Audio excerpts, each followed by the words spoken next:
தற்பொழுது திமுக தலைவர் பேசி வருகிறார். அந்த காட்சிகளை நேரடியாக பார்க்கலாம். லாவண்யா.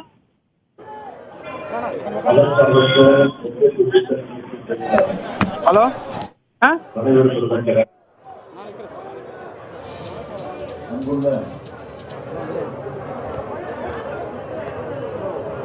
உண்ணாவிரத அறப்போராட்டத்தில் பங்கேற்க வருகின்ற மதச்சார்பற்ற முற்போக்கு கூட்டணி கட்சியினுடைய தலைவர் பொதுமக்களை, தோழமை கட்சியை சார்ந்திருக்கக்கூடிய தோழர்களே, நண்பர்களே, பெரியோர்களே, தாய்மார்களே, நண்பர்களே, உங்கள் அனைவருக்கும் என்னுடைய அன்பான வணக்கம். மத்தியில் ஆளக்கூடிய பிஜேபி அரசு ஒரு கொடுமையான விவசாயிகளுக்கு, ஏன் ஒட்டுமொத்த மக்களுக்கு விரோதமான அடிப்படையிலே 3 வேளாண் சட்டங்களை கொண்டு வந்து நிறைவேற்றியிருக்கிறது. அந்த 3 வேளாண் சட்டங்களை திரும்பப் பெற வேண்டும் என்று வலியுறுத்தி, வற்புறுத்தி, கோரிக்கை வைத்து டெல்லி தலைநகரிலே இந்தியா முழுமையில் இருக்கக்கூடிய, குறிப்பாக வடமாநில பகுதிகளில் இருக்கக்கூடிய விவசாயிகள் ஒன்று திரண்டு ஒரு மிகப்பெரிய போராட்டத்தை தொடர்ந்து நடத்தி வருகிறார்கள். ஒரு நாள் 2 நாள் அல்ல, இன்றோடு 23 நாட்கள் தொடர்ந்து அந்த போராட்டத்தை அவர்கள் நடத்தி கொண்டிருக்கிறார்கள். அப்படி நடத்தி கொண்டிருக்கக்கூடிய விவசாய பெருங்குடி மக்களுக்கு தமிழகத்தின் சார்பில் நாமும் நம்முடைய ஆதரவை தெரிவித்திட வேண்டும் என்று முடிவு செய்து தொடர்ந்து நாம் பல்வேறு போராட்டங்களை நடத்தி கொண்டிருந்தாலும் இன்றைக்கு என்னுடைய மதச்சார்பற்ற முற்போக்கு கூட்டணியின் சார்பில் உண்ணா நோன்பு என்கிற ஒரு அறப்போராட்டத்தை அறிவித்து நாம் இன்று நடத்தவிருக்கிறோம். கடந்த மார்ச் மாதம் தொடங்கிய கொரோனா என்ற தொற்று நோய் இந்தியா முழுவதும் அந்த கொடிய நோயிலை சிக்கி தவித்துக் கொண்டிருந்த இந்த காலகட்டத்தில் அதை பற்றி மத்தியில் இருக்கக்கூடிய, அதேபோல் மாநிலத்தில் இருக்கக்கூடிய அரசுகள் சிந்தித்து பார்க்காமல், மக்களை பற்றி கவலைப்படாமல், சுகாதார பணியில, பொருளாதார உதவியில என்ன நிலையை மேற்கொள்ள வேண்டும் என்பதை பற்றியெல்லாம் ஆராய்ந்து பார்க்காமல் பிஜேபி ஆட்சியும் மாநிலத்தில் இருக்கக்கூடிய அதிமுக ஆட்சியும் தாங்கள் போகிற போக்கில மக்களுக்கு விரோதமான உணர்வுகளை, எண்ணங்களை, சட்டங்களை தொடர்ந்து நிறைவேற்றிக் கொண்டிருக்கிறார்கள். அதில் குறிப்பாக கொரோனா காலத்தை பயன்படுத்தி மத்தியில் இருக்கக்கூடிய பிஜேபி அரசு மக்கள் விரோத சட்டங்களை அவசரமாக கொண்டு வந்து நிறைவேற்ற தொடர்ந்து நாம் பார்த்துக் கொண்டிருக்கிறோம்.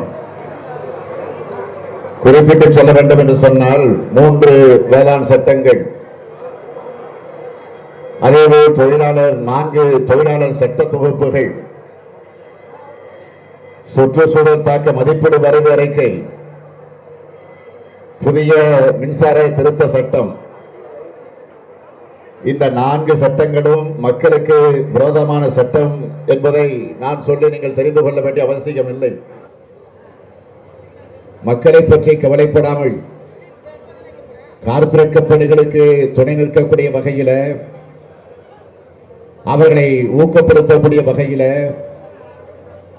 பல்வேறு சலுகைகளை மத்திய அரசு கண்மூடித்தனமாக வழங்கிக் கொண்டிருக்கிறது. இந்த 3 சட்டங்களுக்கு எதிராக இந்தியாவே இன்றைக்கு கொந்தளித்து போயிருக்கிறது. இந்தியா இன்றைக்கு ஒரு கொந்தளிப்பான சூழலில் இருக்கிறது. குறிப்பா டெல்லி தலைநகரமே இன்றைக்கு கொதிச்சு போயிருக்கு. வட மாநிலத்தில் இருக்கக்கூடிய விவசாயிகள் கூட்டமாக, கும்பலாக, குடும்பமாக டெல்லி மாநகரை நோக்கி, டெல்லி தலைநகரை நோக்கி இன்றைக்கு வருகை தந்து அங்கேயே தங்கி கடுமையான குளிரை பற்றி கூட கவலைப்படாமல் அங்கேயே உறங்கி அங்கேயே அவர்கள் சமைத்து ஒரு உணர்வுபூர்வமான ஒரு போராட்டத்தை விவசாய பெருங்குடி மக்கள் தொடர்ந்து நடத்தி கொண்டிருக்கிறார்கள். இந்த 3 வேளாண் சட்டங்களால் விவசாயத்தை பாழடிக்கக்கூடிய சூழ்நிலையில, விவசாயிகளுடைய வாழ்க்கையை சிதைக்கப்படக்கூடிய நிலையில இது அமைந்திருக்கக்கூடிய காரணத்தால் ஒட்டுமொத்த விவசாயிகள் அதை எதிர்த்து இன்றைக்கு போராடி கொண்டிருக்கிறார்கள். இந்த சட்டங்களை கொண்டு வருவதற்கு முன்பு விவசாயிகளை அழைத்து பேசியிருக்க வேண்டும். மீண்டும் விவாதத்தை நடத்தி முறையாக ஜனநாயகத்தை பாதுகாத்திருக்க வேண்டும். ஆனால் அதை எதையும் இந்த மத்திய அரசு செய்திடவில்லை. எதற்காக இவ்வளவு அவசரம்? யாரை பாதுகாக்க இந்த சட்டத்தை கொண்டு வந்திருக்கிறார்கள்? இதை மக்கள் மன்றத்திற்கு தெளிவுபடுத்த வேண்டும். அதை செய்யாமல் மத்திய அரசு இன்றைக்கு ஒரு நாடகத்தை, பேச்சுவார்த்தை என்ற பெயரிலே ஒரு நாடகத்தை நடத்தி கொண்டிருக்கிறார்கள். விவசாயிகளுடைய கோரிக்கை ஒன்றுதான். இந்த 3 வேளாண் சட்டங்களை உடனடியாக மத்திய அரசு திரும்ப பெற வேண்டும் என்ற ஒரே கோரிக்கை வைத்து இன்றைக்கு அவர்கள் போராடி கொண்டிருக்கிறார்கள். அவர்கள் தங்களுடைய வாழ்க்கையை காப்பாற்றிக் கொள்ள வேண்டும் என்பதற்காக, வாழ்க்கை பிரச்சனையாகவே இதை கையில் எடுத்து வைத்துக் கொண்டு போராடி கொண்டிருக்கிறார்கள். தினமும் டெல்லியை நோக்கி அவர்கள் வந்து கொண்டிருக்கக்கூடிய காட்சியை நாம் ஊடகங்களில், இதை கையில் எடுத்து வைத்துக் கொண்டு போராடி கொண்டிருக்கிறார்கள். தினமும் டெல்லியை நோக்கி அவர்கள் வந்து கொண்டிருக்கக்கூடிய காட்சியை நாம் ஊடகங்களில், பத்திரிகைகளில் தொடர்ந்து பார்த்துக் கொண்டிருக்கிறோம். ஆனால் மத்திய அரசு அதை அலட்சியப்படுத்திக் கொண்டிருக்கிறது. அலட்சியப்படுத்துவதை நாம் கண்டிக்கக்கூடிய வகையில் தான் இந்த போராட்டத்தை நாம் நடத்தி கொண்டிருக்கிறோம். அது மட்டுமல்ல, போராடக்கூடியவர்களை இன்றைக்கு மத்திய அரசு என்ன சொல்லுகிறது என்று சொன்னால், தேச விரோதிகள் என்று சொல்லுகிறார்கள், அந்நிய கைக்கூலிகள் என்று சொல்லிக் கொண்டிருக்கிறார்கள், மாவோயிஸ்டுகள் என்று அடையாளம் காட்டுகிறார்கள், தீவிரவாதிகள் என்று விமர்சித்துக் கொண்டிருக்கிறார்கள். எனவே இப்படிப்பட்ட முத்திரையை குத்தி கொச்சைப்படுத்திக் கொண்டிருக்கக்கூடிய நிலையைத்தான் இன்றைக்கு நாம் இந்த உண்ணாவிரத போராட்டத்தின் மூலமாக கண்டித்துக் கொண்டிருக்கிறோம். வேளாண் சட்டத்திலே திருத்தம் கொண்டு வருகிற காரணத்தால் எந்த பயனும் இல்லை. அதை உடனடியாக திரும்ப பெற வேண்டும். அதுதான் விவசாயிகளுடைய கோரிக்கை, நம்முடைய கோரிக்கை, இந்த மக்களுடைய கோரிக்கை என்பதையும் எடுத்து சொல்லி அதை திரும்ப பெறுகிற வரையில நம்முடைய போராட்டம் தொடரும். பல்வேறு கட்டங்களில் அதை நாம் முடிவு செய்து அறிவித்து அதை நடத்த திட்டமிட்டிருக்கிறோம். எனவே இன்றைக்கு உண்ணாவிரத போராட்டத்தில் பங்கெடுத்து தன்னுடைய உணர்வுகளை வெளிப்படுத்துவதற்காக வருகை தந்திருக்கக்கூடிய நம்முடைய மதசார்பற்ற முற்போக்கு கூட்டணி கட்சியுடைய தலைவர்களை எல்லாம் நான் இன்முகத்தோடு வரவேற்க கடமைப்பட்டிருக்கிறேன். அதேபோல் நம்முடைய கூட்டணி கட்சி இடம்பெற்றிருக்கக்கூடிய நாடாளுமன்ற உறுப்பினர்கள், சட்டமன்ற உறுப்பினர்கள் அத்தனை பேரையும் நான் இந்த நேரத்தில் வரவேற்க கடமைப்பட்டிருக்கிறேன்.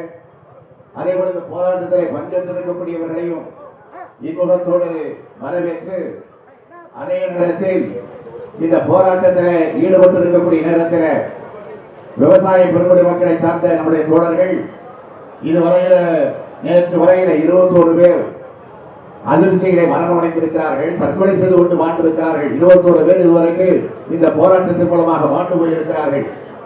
எனவே அவர்களுக்கெல்லாம் நம்முடைய விவசாய அளவில் இருக்கக்கூடிய, இந்தியாவில் இருக்கக்கூடிய விவசாய அமைப்பை சார்ந்திருக்கக்கூடியவர்கள் வருகிற 20ஆம் தேதி அவர்களுக்கு அஞ்சலி செலுத்துவதாக முடிவு செய்து செய்தியை வெளியிட்டிருக்கிறார்கள். ஆக 20ஆம் தேதி அவர்கள் அஞ்சலி செலுத்த செய்தியை வெளியிட்டிருந்தாலும் இன்றைக்கு 18ஆம் தேதி நாம் இந்த போராட்டத்தை நடத்துகிற காரணத்தால் நாமும் அதில் பங்கேற்க வேண்டும். எனவே அதற்கு முன்கூட்டியே நீங்க வந்திருக்கக்கூடிய அத்தனை பேரும் அனைவரும் அமைதியாக எழுந்து நின்று 2 நிமிடம் மறைந்த அந்த விவசாயிகளுக்கு நம்முடைய அஞ்சலியை செலுத்த வேண்டும் என்று நான் கேட்டு என்னுடைய உரையை நிறைவு செய்கிறேன். நன்றி, வணக்கம்.